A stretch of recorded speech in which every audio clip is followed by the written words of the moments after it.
अस्सलामुअलैकुम बिस्मिल्लाहिर्रहमानिर्रहीम।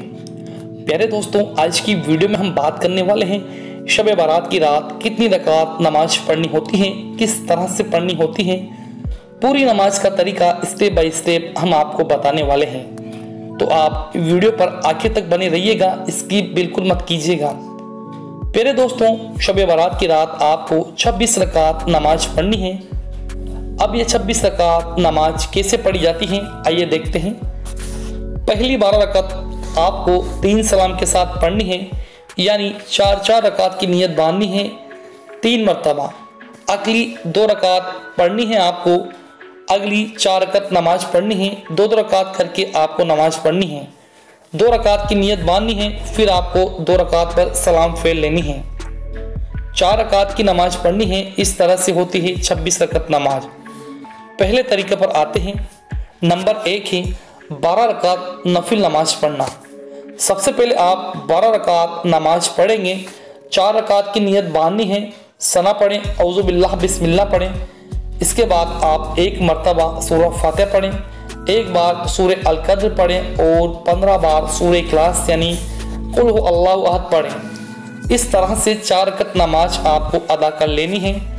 आखिर में आप 70 बार इस्तग़फ़ार पढ़ेंगे। हुजूर सल्लल्लाहु अलैहि वसल्लम की नमाज पढ़ने की सवाब के बराबर आपको सवाब मिलेगा। इसके बाद 2 रकात नमाज नफिल किस तरह से पढ़ेंगे, आइए देखते हैं। 2 रकात नमाज नफिल इस तरह से पढ़ें। हर रकात में सूरह फातिहा के बाद 1 बार सूरह अल कद्र पढ़ें और 27 बार सूरह इखलास पढ़ेंगे। इसकी फजीलत सभी गुनाह माफ़ होंगे, हर दुआ कबूल होगी। अगली है 4 रकात नमाज नफिल पढ़ना। 2 रकात करके 2 सलाम के साथ इस नमाज को पढ़ना है। 2 बार नियत बांधनी है, 2 सलाम करनी है।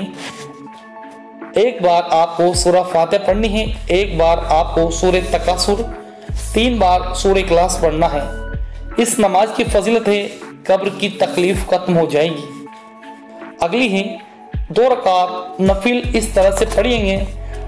1 बार सूरह फातिहा पढ़ेंगे और 3 बार सूरह इखलास पढ़ेंगे। अगली 2 रकात नफिल नमाज, हर रकात में 1 बार सूरह फातिहा पढ़ेंगे और 1 बार सूरह अलम नशरह लका 1 बार पढ़ेंगे। फिर आप 3 बार सूरह इखलास पढ़ेंगे। फिर अगली है 4 रकात नमाज। 1 सलाम से आपको पढ़नी है, 1 ही सलाम के साथ पढ़नी है। 1 मरतबा सूरह फातिहा, 3 मरतबा सूरह अल कद्र और 50 मरतबा सूरह इखलास पढ़नी है और 4 रकात नमाज पढ़कर सलाम फेर लेनी है। ये नमाज आपको शब बारात में पढ़नी है। ये नमाज पढ़ने के बाद अगर आपके पास वक्त बचता है तो आप तहज्जुद की नमाज पढ़ें, सलातुल तौबा पढ़ें, सलातुल हाजत की नमाज पढ़ें, सलातुल तस्बीह की नमाज पढ़ें। फिर आप अल्लाह पाक की बारगाह में हाथ उठाकर अपनी तमाम परेशानियों से निजात के लिए, तमाम मुसीबतों तकलीफ़ों के लिए आप अल्लाह पाक से दुआएं कीजिए।